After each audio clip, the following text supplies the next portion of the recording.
Baik, bismillahirrahmanirrahim. Assalamualaikum warahmatullahi wabarakatuh. Kami dari kelompok obligasi yang beranggotakan Arif Fajar Muhammad dan Indahira Mulyaningrum akan mempresentasikan tentang pengenalan akuntansi syariah. Untuk mempersingkat waktu, mari kita langsung saja ke materinya. Pengertian akuntansi syariah. Akuntansi syariah adalah bidang akuntansi yang menekankan pada dua hal, yaitu akuntabilitas dan pelaporan. Akuntabilitas tercermin dari tauhid, yaitu menjalankan segala aktivitas ekonomi sesuai dengan ketentuan Islam. Sedangkan pelaporan ialah bentuk pertanggungjawaban kepada Allah dan manusia. Akuntansi syariah merupakan proses akuntansi yang berdasarkan pada prinsip-prinsip syariah, baik dalam siklus akuntansinya maupun pencatatan transaksi yang sesuai dengan aturan yang telah ditetapkan Allah Subhanahu wa taala.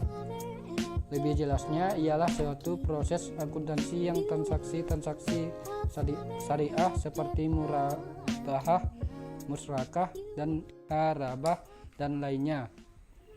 Akuntansi syariah menurut PSAK. Pernyataan standar akuntansi keuangan 101 menjelaskan penyajian laporan keuangan syariah, menetapkan dasar penyajian laporan keuangan bertujuan umum untuk entitas syariah. Pernyataan ini mengatur persyaratan penyajian laporan keuangan, struktur laporan keuangan, dan persyaratan minimal isi laporan keuangan atas transaksi syariah. PSAK memberikan penjelasan atas karakteristik umum pada laporan keuangan syariah, antara lain terkait yang pertama, penyajian secara wajar dan kepatuhan terhadap SAK, dasar aktual, materialitas dan penggabungan, saling menghapus, frekuensi pelaporan, informasi kooperatif, dan konsistensi penyajian. PSAK 101 juga memberikan penjabaran struktur dan isi pada laporan keuangan syariah, mencakup yang pertama laporan posisi keuangan, selanjutnya laporan laba rugi dan penghasilan komprehensif lain, laporan perubahan ekuitas, laporan arus kas, dan catatan atas laporan keuangan. Sejarah akuntansi syariah. Sejarah lahirnya ilmu akuntansi syariah tidak terlepas dari perkembangan Islam. Kewajiban mencatat transaksi non tunai, lihat Quran surah Al-Baqarah ayat 282. Surat Al-Baqarah ayat 282 merupakan landasan dari akuntansi syariah, karena di dalamnya memiliki makna, cara, dan tujuan dari akuntansi itu sendiri. Marilah jadikan ayat tersebut sebagai pedoman kita sebagai kaum muslim dalam menjalankan bisnis atau usaha. Mendorong umat Islam peduli terhadap pencatatan dan menimbulkan tradisi pencatatan di kalangan umat, dan hal ini merupakan salah satu faktor yang mendorong kerjasama atau partnership waktu itu. Begitu juga dengan kewajiban mengeluarkan zakat, mendorong pemerintah membuat laporan pertanggungjawaban periodik terhadap baitul mal yang mereka kelola. Begitu juga dengan pengusaha-pengusaha muslim pada waktu itu, mengklasifikasikan hartanya sesuai ketentuan zakat dan membayarkan zakatnya jika telah memenuhi ketentuan nisab dan haul. Rasulullah SAW sendiri pada masa hidupnya juga telah mendidik secara khusus beberapa sahabat untuk menangani profesi akuntan dan dengan sebutan hafazhatul amwal atau pengawas keuangan. Tujuan akuntansi syariah. Tujuan dari akuntansi syariah adalah untuk memelihara uang sebagai bukti tertulis ketika terjadi perselisihan, membantu dalam pengambilan keputusan, dan menentukan besarnya penghasilan yang wajib dizakati. Sedangkan tujuan dasar dari laporan keuangan akuntansi syariah ada 3, yaitu yang pertama memberikan informasi, kedua memberikan rasa damai, kasih, dan sayang, dan yang terakhir menstimulasi bangkitnya kesadaran ketuhanan atau God consciousness. Prinsip akuntansi syariah. Pada praktiknya, akuntansi syariah memiliki beberapa prinsip dasar yang membedakannya dengan akuntansi konvensional. Prinsip tersebut diantaranya ialah prinsip pertanggungjawaban, prinsip keadilan, dan prinsip kebenaran. Baiklah, di sini saya akan melanjutkan penjelasan dari teman saya, yaitu ciri-ciri akuntansi syariah. Ciri-ciri dari akuntansi syariah adalah sebagai berikut. Yang pertama, dilaporkan secara benar.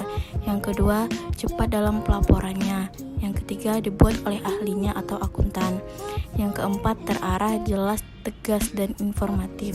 Yang kelima, membuat informasi yang menyeluruh.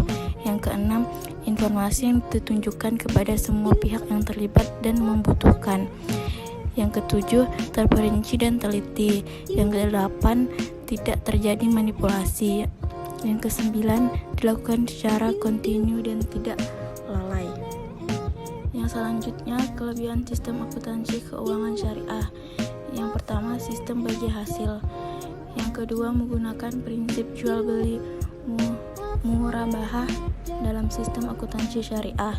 Yang ketiga, terhindar dari riba. Yang keempat, memiliki tenggang rasa. Yang kelima, landasan hukum dari Tuhan. Dan kelemahan dari sistem akuntansi keuangan syariah. Kelemahan akad salam adalah harga jual harus sesuai perjanjian kerja. Definisi akad salam dalam akuntansi syariah adalah penyerahan barang yang dilakukan kemudian hari, di mana pembeli dapat memberikan modal agar penjual dapat menyerahkan barang sesuai pesanan.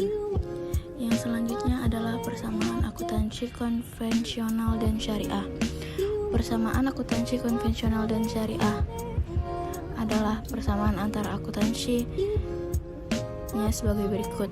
Yang pertama, prinsip pemisahan jaminan keuangan dengan prinsip unit ekonomi. Yang kedua, prinsip hauliyah dengan proses periode waktu atau tahun pembukuan keuangan. Yang ketiga, prinsip pembukuan langsung dengan pencatatan bertanggal. Yang keempat, prinsip kesaksian dalam pembukuan dengan prinsip penentuan barang. Yang kelima, prinsip mukabalah perbandingan dengan prinsip perbandingan income dengan cost. Yang keenam, prinsip istimariyah atau kontinuitas dengan kesinambungan perusahaan. Yang ketujuh, prinsip tauhid atau keterangan dengan penjelasan atau pemberitahuan. Selanjutnya, perbedaan akuntansi konvensional dan syariah. Yang pertama, akuntansi konvensional memperhatikan adanya teori pencadangan dan ketelitian diri menanggung semua kerugian dalam perhitungan, serta mengesampingkan laba yang bersifat mungkin. Sedangkan Islam memperhatikan itu dengan penentuan nilai atau harga berdasarkan nilai tukar yang berlaku, serta membentuk cadangan untuk memungkinkan bahaya dan risiko. Yang kedua, akuntansi konvensional menerapkan prinsip laba universal, mencakup uang dari sumber yang membedakan antara laba dari aktivitas pokok dan laba yang berasal dari kapital atau modal pokok dengan yang berasal dari transaksi. Sementara akuntansi syariah juga wajib menjelaskan pendapat yang haram jika ada di perusahaan, menghindari dana haram itu, serta tidak boleh dibagikan kepada mitra usaha atau dicampurkan kepada pokok modal. Yang ketiga, akuntansi konvensional memakai laba bahwa itu akan ada ketika adanya jual beli. Sementara Islam memakai kaidah laba itu akan ada ketika ada perkembangan dan penambahan pada nilai barang baik yang terjual maupun belum. Selanjutnya, karakteristik akuntansi syariah. Yang pertama, transaksi syariah dilakukan berdasarkan prinsip saling paham dan saling ridha. Yang kedua, prinsip kebebasan berinteraksi diakui sepanjang objek halal dan baik atau thayyib. Yang ketiga, uang hanya berfungsi sebagai alat tukar dan satuan pengukur nilai, bukan sebagai komoditas. Yang keempat, tidak mengandung unsur riba. Yang kelima, tidak mengandung unsur kezaliman. Yang keenam, tidak mengandung unsur maisir. Yang ketujuh, tidak mengandung unsur gahar. Yang kedelapan, tidak mengandung unsur haram. Selanjutnya, Jenis laporan keuangan syariah terdiri dari 8 jenis. Yang pertama, laporan posisi keuangan. Yang kedua, laporan laba rugi dan penghasilan komprehensif lain. Yang ketiga, laporan perubahan ekuitas. Yang keempat, laporan arus kas. Yang kelima, laporan rekonsiliasi pendapatan dan bagi hasil. Yang keenam, laporan sumber dan penyaluran dana zakat. Yang ketujuh, laporan sumber dan penggunaan dana kebijakan. Yang kedelapan, catatan atas laporan keuangan.